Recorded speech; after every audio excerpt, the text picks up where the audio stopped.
Buenas tardes, chicos, un gusto de volver a hablar con ustedes. Lamentablemente no los puedo ver, pero bueno, es un gusto de prepararles la clase.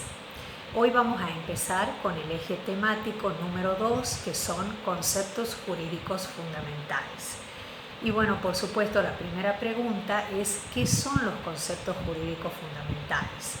Son todos aquellos conceptos que por su universal generalidad son considerados como elementos invariables y constantes en todo ordenamiento jurídico, en todo derecho conocido y concebible. Es decir, se tratan de aquellos conceptos que no pueden faltar, que sí o sí deben estar para que se constituya la relación jurídica.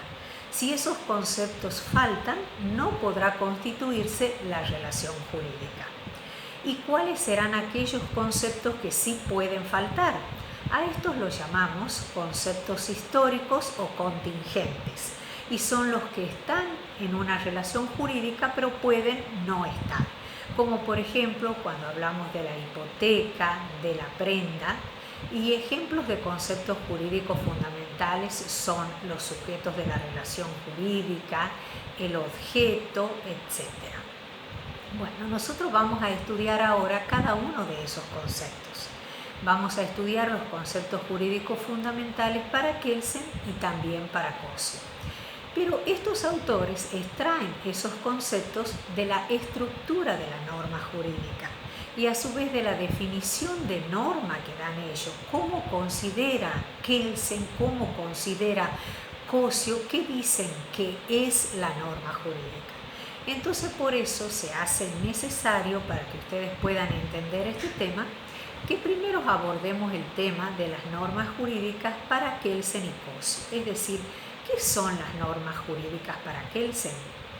Decimos en general que las normas jurídicas son una conceptualización de la conducta. Y es así que las normas jurídicas se tratan de un juicio, es decir, de pensamientos que niegan o que afirman alguna cosa. Pero no siempre fueron considerados igual el concepto de norma jurídica. Así, por ejemplo, en la teoría tradicional se consideraban que las normas eran juicios categóricos. ¿Qué quiere decir esto? Que se expresaban a través de no robar, no matar. Entonces, ustedes mismos vieron en la clase pasada, cuando yo di la definición de derecho de Santo Tomás, que él consideraba como un orden emanado de la razón. Entonces, para la ciencia tradicional, las normas jurídicas eran orden.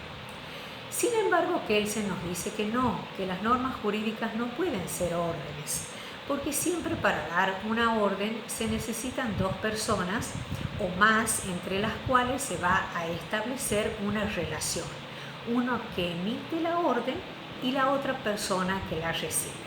Y eso nosotros no vamos a encontrar en las normas jurídicas. Además que si estuviéramos considerando a las normas jurídicas como una orden, no encontraríamos la diferencia entre el derecho y la religión. Ustedes saben cómo se expresan los 10 mandamientos: no matarás, no robarás, etc. Entonces, ¿qué nos dice Kelsen? Kelsen nos dice que las normas son un juicio hipotético. ¿Y qué quiere decir esto? Él nos habla de acto coactivo condicionado. Así define a las normas Hans Kelsen. Dice que las normas se tratan de un acto coactivo condicionado.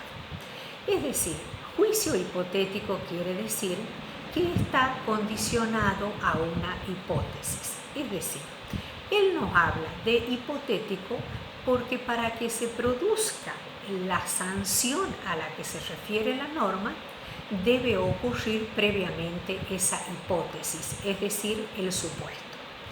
Y en la estructura de la norma, Kelsen nos habla de dos normas. Él nos habla de la norma primaria y también de la norma secundaria. Es así que la norma secundaria se expresa como dado A debe ser P. Y la norma primaria dice dado no P debe ser S. ¿Qué quiere decir esto? Esto quiere decir que la norma secundaria es la que establece el camino lícito, es decir, el camino del deber jurídico. Dada una situación de convivencia y libertad, debe ser el respeto a la integridad del prójimo. Eso es lo que expresa la norma secundaria, es decir, el deber jurídico. Mientras que la norma primaria dirá, dado un homicidio, debe ser la sanción. ¿Cuál es la gran diferencia que tenemos? Que la norma secundaria establece el deber jurídico, mientras que la norma primaria establece la sanción.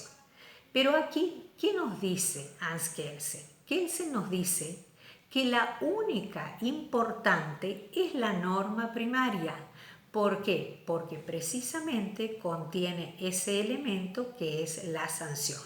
Ustedes recuerdan que para él las normas siempre son coactivas y que el derecho está integrado por un sistema de normas que son coactivas. Entonces, las normas, lo más importante es el elemento de la coacción. Y en este caso Kelsen nos dice que la norma es un juicio hipotético, pero en ese juicio la única importante es la norma primaria. Y la norma secundaria, que establece el camino lícito, la coloca fuera de la realidad, como un artificio legal. Esto nos dice Kelsen. Viene Cosio, y Cosio nos va a decir que para él las normas no son juicios hipotéticos o no es un juicio hipotético, sino que la norma es un juicio disyuntivo. Y en este caso Carlos Cosio nos habla también de la estructura integrada por una doble norma, pero estas dos normas no están separadas, como en el caso de Kelsen, sino que estas normas están divididas por la conjunción disyuntiva o, es decir, Carlos Cosio nos dice que la norma es un juicio disyuntivo. ¿Qué quiere decir disyuntivo? Quiere decir que elegido un camino, se cierra la posibilidad de otro. Es decir, es este o es aquel. Entonces, Cosio nos va a expresar la norma jurídica a través de un juicio disyuntivo, donde a la norma secundaria de Kelsen él la llama endonorma y a la norma primaria de Kelsen la llama perinorma. Y de allí va a extraer los 10 conceptos jurídicos fundamentales para Carlos Cosio. Entonces vemos acá. En primer lugar, ustedes no olviden, la ciencia tradicional consideraba a las normas como juicio categórico. Kelsen las considera a las normas como juicios hipotéticos y Cosio considera que las normas son juicios disyuntivos. Esa es la gran diferencia entre Kelsen y Cosio. Uno habla de juicio hipotético y el otro de juicio disyuntivo.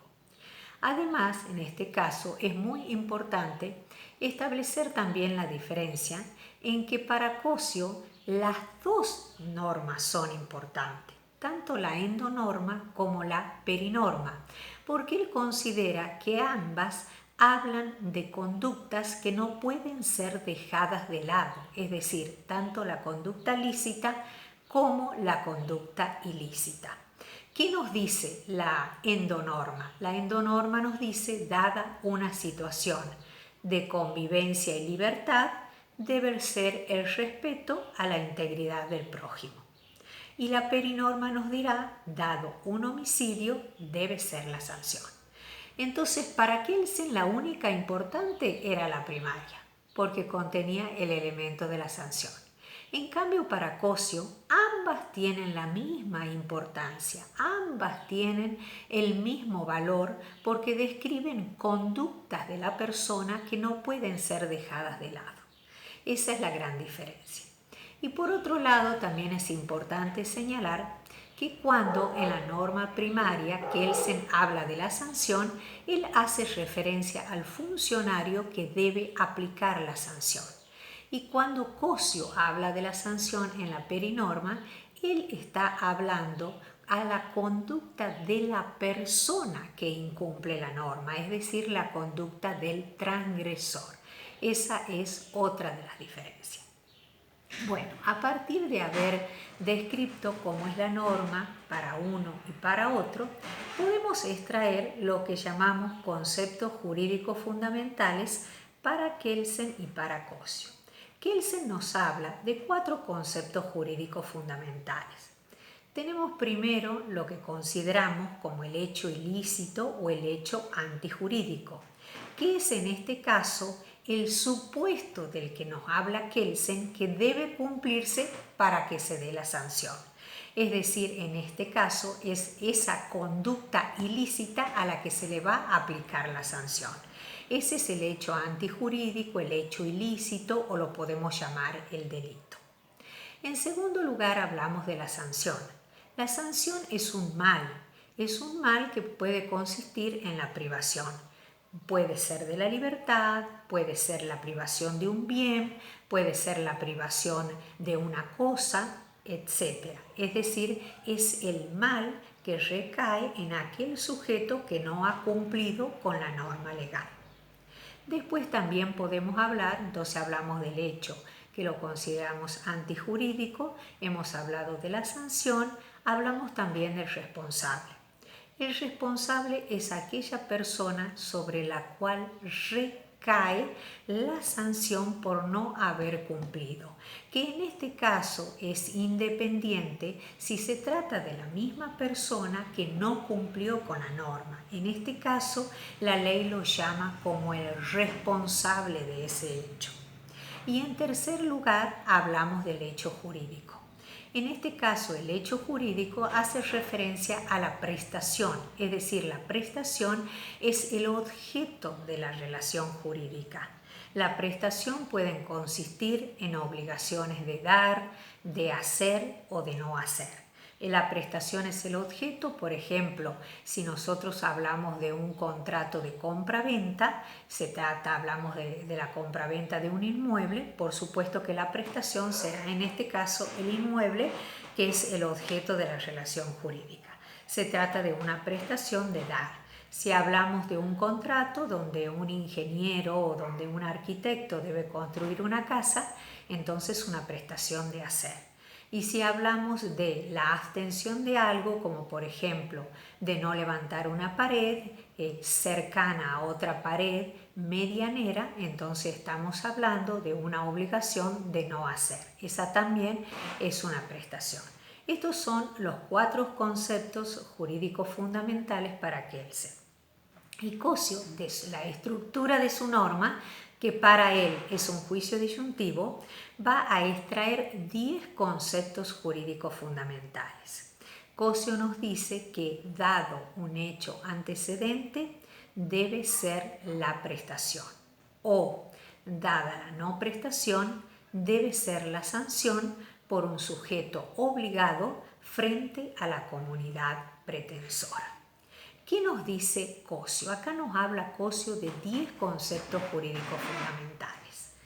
Cosio dice, dado un hecho antecedente, ese hecho antecedente se trata de la descripción de una conducta y que se la fija en un momento determinado a partir del cual esa conducta va a alcanzar un carácter jurídico, es decir, esa conducta entra en el mundo del derecho. Cuando decimos dado un homicidio, esa conducta entra en el mundo del derecho porque esa persona ha cometido un delito.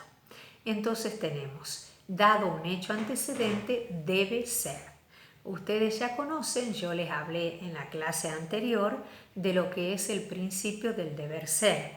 Se trata de un principio de imputación. La lógica del deber ser, que es el autor, es precisamente Hans Kelsen, y que él nos dice que en el mundo del derecho rige el principio del deber ser, no igual que en el mundo de la naturaleza, donde rige el principio del ser. Ustedes vieron que agua solidificada es hielo, hielo es agua solidificada. En cambio, en el mundo del derecho se habla de cómo debe ser la conducta. Dice, dado un homicidio, debe ser la sanción. Entonces tenemos a este deber ser como un principio de imputación. Y continuando con los conceptos jurídicos fundamentales, Cosio dice, dado un hecho antecedente, debe ser la sanción o debe ser la prestación. Primero nos habla de la prestación. ¿Qué es la prestación? Le acabo de mencionar. La prestación es el objeto de la relación jurídica, es decir, lo que el sujeto debe cumplir. Pueden ser prestaciones de dar, de hacer o de no hacer. Dado un hecho antecedente, debe ser la prestación por un sujeto obligado frente a un sujeto pretensor. Y acá tenemos los sujetos de la relación jurídica, que por supuesto nunca pueden faltar. Podemos hablar del sujeto activo y del sujeto pasivo, o podemos hablar del acreedor o del deudor, y en este caso, desde el punto de vista subjetivo, se dice que uno está en inferioridad de condiciones que el otro, es decir, que el sujeto pasivo subjetivamente está en inferioridad de condiciones que el sujeto activo. ¿Por qué? Porque el sujeto activo es el que exige, mientras que el sujeto pasivo es el que está obligado al cumplimiento. Entonces estos son conceptos jurídicos fundamentales, los sujetos. Y continuando con el detalle de los 10 conceptos que nos hace Carlos Cosio, él dice o, y ahí es el elemento fundamental que hace a este juicio disyuntivo. La o es una conjunción disyuntiva, ustedes saben, y en este caso se trata de un elemento constante igual que el deber ser, que se encuentran siempre, tanto el deber ser como la conjunción disyuntiva o, se encuentran siempre en la estructura de la norma. O, es decir, elijo aquel camino que es el camino lícito o elijo este que es el camino ilícito. Pero los dos tienen igual importancia para Cosio. Y él nos dice, dada la no prestación, ¿qué es la no prestación? Es el incumplimiento del deber jurídico. La no prestación en este caso es el hecho ilícito, como les expliqué, que el sujeto cae en eso por haber violado esa norma jurídica. Dada la no prestación, debe ser la sanción por un sujeto obligado frente a la comunidad pretensora. Ustedes saben, el elemento fundamental de la norma jurídica es la sanción, es decir, si no cumplen, lo sancionan. Y estas sanciones tienen las características de que siempre son coactivas, se refiere al uso de la fuerza pública. Ustedes ven que acá, en el caso de los 10 conceptos jurídicos fundamentales, Cosio nos dice, debe ser la sanción por un funcionario obligado frente a la comunidad pretensora. ¿Y por qué nos dice eso? Nos dice eso porque no cualquiera puede aplicar la coacción, sino que el único que está facultado para hacerlo es el Estado. Por eso es un funcionario obligado frente a la comunidad pretensora que somos todos. Bueno, esto es la explicación de los conceptos jurídicos fundamentales para Kelsen y para Cosio. Yo voy a esperar sus consultas, todo lo que ustedes duden, por favor, me lo hacen saber, ya sea a través del foro del aula virtual, a través del Face. Voy a estar esperando que ustedes me hagan conocer lo que necesiten, si necesitan una nueva explicación o de otros temas. Y bueno, a la distancia les mando un abrazo a todos y muchísimas gracias por escuchar la clase.